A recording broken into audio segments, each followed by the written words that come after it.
dans une indicible douleur. Parents, amis des 4 hommes tués dans la prise d'otage de Vincennes. 4 corps drapés dans des châles de prière. Une inhumation en Israël au son des psaumes. La volonté de leurs proches, les victimes étaient pratiquantes. C'est l'épouse de Philippe Braham, tremblante. Elle allume la flamme de la vie pour dire adieu à son mari. Il a été tué en faisant les courses pour le Shabbat. Philippe, Aouvi, Hayakar. Mon amour, mon cher amour, était un être perfect, parfait. Philippe,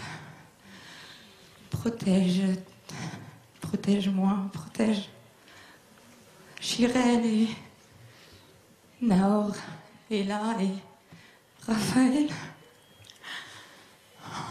Des centaines d'anonymes assistent à la cérémonie. Benjamin Netanyahou, le Premier ministre, donne l'accolade au père du jeune Yoav Attab, une des victimes. Puis c'est au tour du président.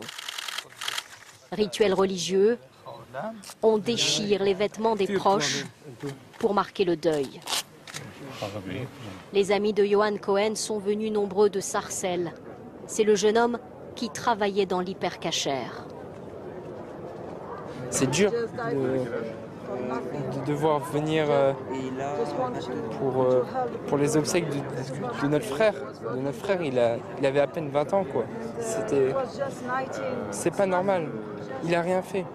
Il avait sa vie, il avait sa famille, sa fiancée, il avait sa situation. Il était très posé, très gentil.